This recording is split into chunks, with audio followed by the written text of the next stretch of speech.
Today on CityCast Philly, it's the Friday News Roundup, and I'm joined by Elliot Olaya, fellow at Aldea News, and freelance journalist Ben Seal.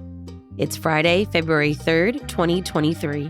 I'm Trinae Nari, and here's what Philly's talking about.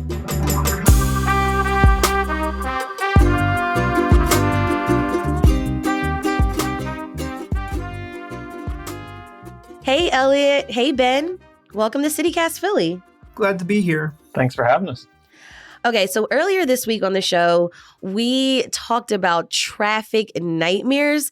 I'm a driver in the city. Abby, our producer, she takes the bus. And Brittany, our Hey Philly newsletter editor, walks. How do you all commute around the city? All of the above. Sometimes I bike. I like to bike, but when it gets cold, it's a little bit more driving depending where I'm going, taking the bus. I like to walk all the way to Center City from South Philly, too, on a nice day. Nice. That's a few miles. Elliot, how about for you? I'm entirely for public transportation. I don't think I can't drive. I never learned how to because I always point to the bus stop right outside my house and say, why would I need to drive when I can literally just take a 2-minute walk and get anywhere in the city where I want to be? Right, for sure. Now, are there any we talked about like hot spots that just like really irritate us. Elliot, any bus routes that just drive you crazy? I would have to say, so you see, the first thing is I primarily take the trolley, right? The 34 line. Okay. And so we're talking about like Southwest Philly? Yeah, about Southwest Philly roundabouts. But that line it's either entirely empty or it is packed shoulder to shoulder. There is very little in between. There's either like one trolley every 20 minutes or two trolleys back to back, one full, one empty. And there's no telling which way it goes. Right. And Ben, what about for you? Any like problem hot spots? Every time I get caught on my bike in Chinatown and I'm trying to move south from like the Callow Hill area, it drives me crazy. It's a tough way to get around there with all the cars and pedestrians and everything, but you got to make it work somehow. Right. All right. So obviously one of the other big stories of this week was the Philadelphia Eagles winning the NFC Championship. And so a lot of people are heading down to Phoenix. So a lot of fans will be flying in the next 9 days or so. Elliot, let's start by talking about your story, which is about the Philadelphia Airport's latest partnership that will help travelers. What's happening with this relationship? So the Philadelphia International Airport has partnered with Where We Fly, a digital like mapping service that helps you find exactly where you want to go and how long you want the flight to take, and essentially anywhere you can go from the Philadelphia Airlines. Like you said, to Arizona perhaps to go down for the Phillies game. The goal of this new technology is to cut down on a lot of like the hassle of like trying to schedule a flight normally and sort of just like make everything very streamlined and online entirely. Currently, it's a very new service. There are only, I think, about 5 other airports in the nation that use it right now, but that they're putting it into like Philadelphia International Airport, one of like the major like airports for one of the largest metropolitan areas in the nation, shows that they're very confident that this can cut down on the hassle for people. Having looked at it myself, there's a lot of like variation, I'd say, in how you can filter it out. Because normally you might say, I want to go to this location and I need to figure out how to get there. But with the Where We Fly, they sort of offer options such as like, what do you want to do? Are you looking for a romantic destination? Are you looking for a getaway of sorts? And then filtered through that way. It's sort of like they're trying to get in on the process of what exactly do you want before you even know where you want to be to have it. Interesting. So almost like a digital travel agent? Yes, about that, like similarly like that. They also want to sort of like personalize it to each person by gauging like what previous flights have you gone on? Where have you gone in the past? And why did you go there? And then sort of build up a little like personal preferences network to be able to access and say, hey, we saw that you went to this place like 1 or 2 times for vacation the past few years. Would you like to go there again or mix it up like this? But generally, it's sort of meant to provide an insights. They want insights into who you are and what they can do for you.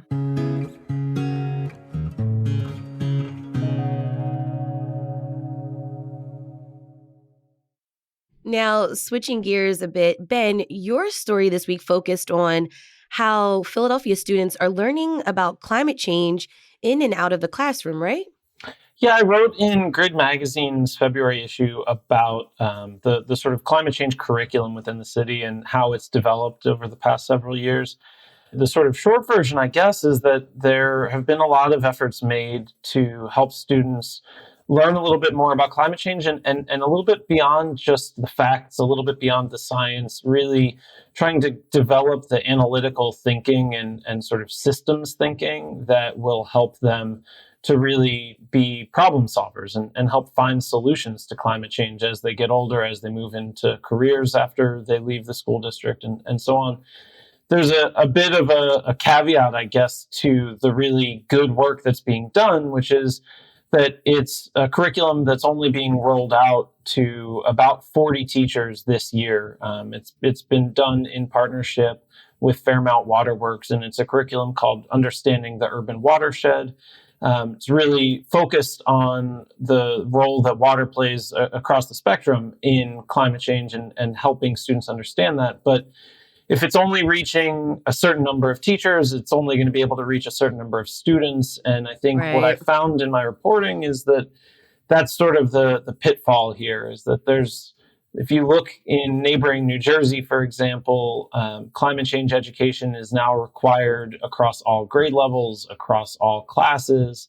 And that's simply not the case here in Philadelphia. And it means that Philadelphia students aren't developing quite the same level of climate education that they could be and perhaps that they should be for how big of a role this is going to play in their lives going forward. Interesting. Did they talk about, or is there any talk about expanding the curriculum, or what type of metrics are they setting to like get it to more students? Yeah, I mean, I think there's definitely a goal to get it to as many students as possible. One of the issues there is it's not mandatory for teachers to go through the development courses and to really learn the curriculum to take it back into their schools. And so teachers who are interested are getting involved. And I think year by year, more teachers will get involved. But it's going to be a long road to get it in front of every student in every classroom across such a big school district. I think there's a lot of effort also to do professional development for teachers. And so there's sort of separate climate change professional development courses that teachers can go through. And those also reach a good number of teachers. But again, there's really this tension, I guess, between the really good intentions of the folks within the school district, the administrators who are trying to get climate change education into the hands of their students, and then the realities of day-to-day life within the school district where things move slowly. It's hard to get teachers to do more because they're already doing quite a lot. And so it's maybe not as pressing an issue as some other things that are happening within the schools. Did you have a chance to actually sit in one of these classes?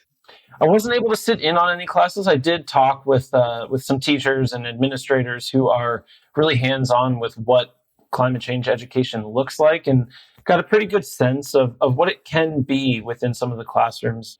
One of the sort of schools that I think is a great example for what the school district is doing, and maybe it's a bit different than some others, is at Lankenau High School, which is a school that's now, it's a magnet school that's entirely focused on the environmental sciences.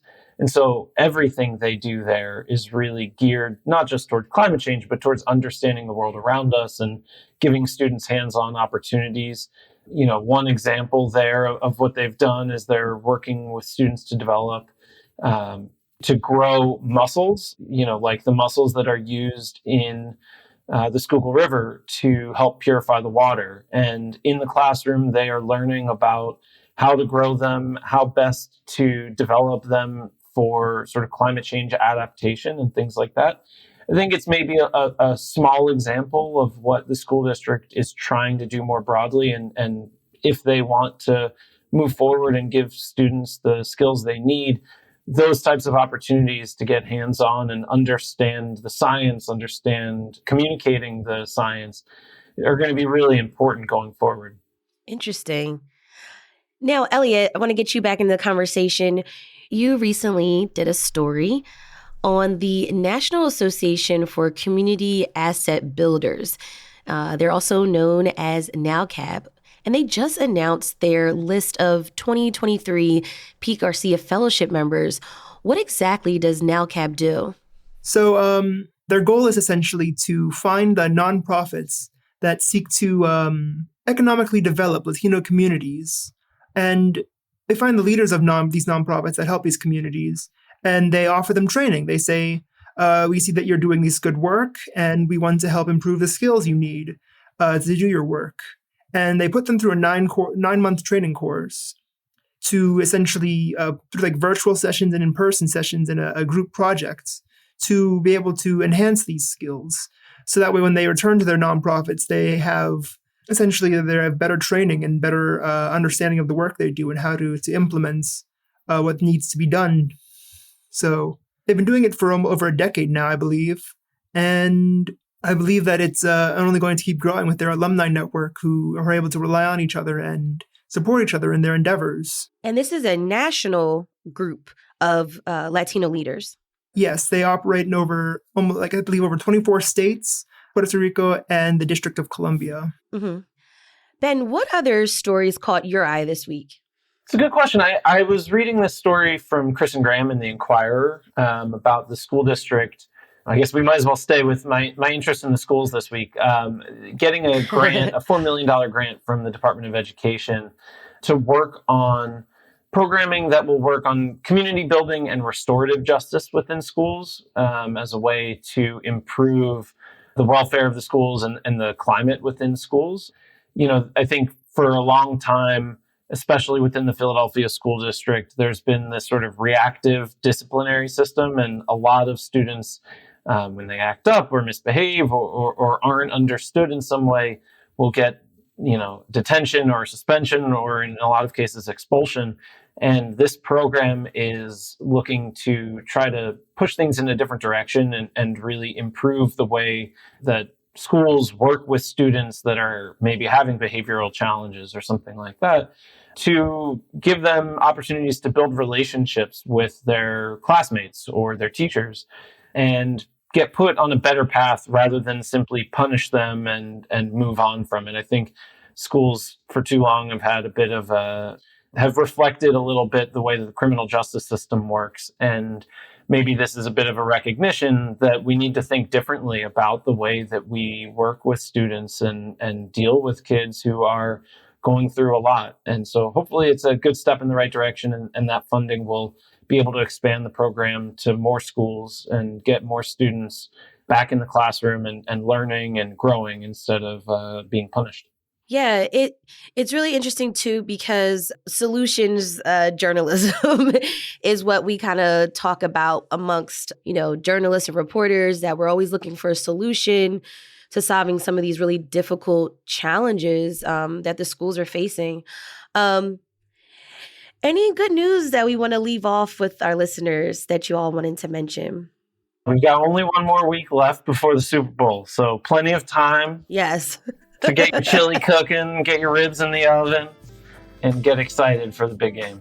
Yes, for sure. All right, Elliot Alaya, fellow at Aldea News, and freelance journalist Ben Seal, thanks so much for joining me on CityCast Philly. Thank you for having us. Great to be here. Usually after the Friday News Roundup, I thank the team. But before I do that, I wanted to give y'all a heads up about a new series we've been working on. Each week this month, we're highlighting the contributions of Black Philadelphians who have made and are making our city great. So to kick off this series, here's what's happening in Philly.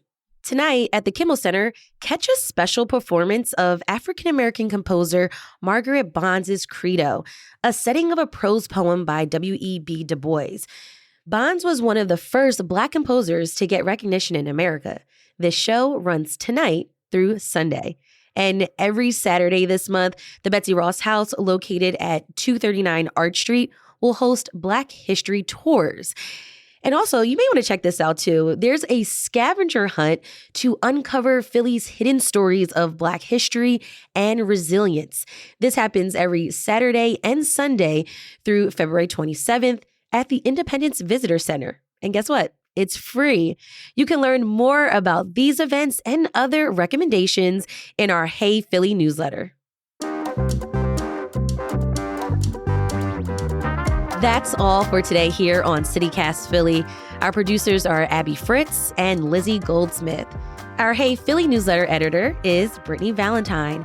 And our host is me, Trinae Nuri.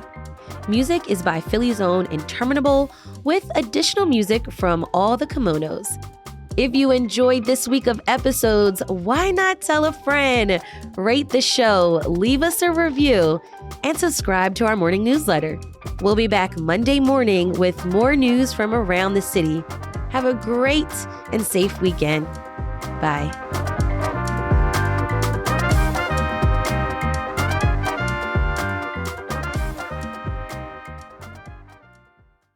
Do you guys have any tips, any secrets that you do to bypass traffic?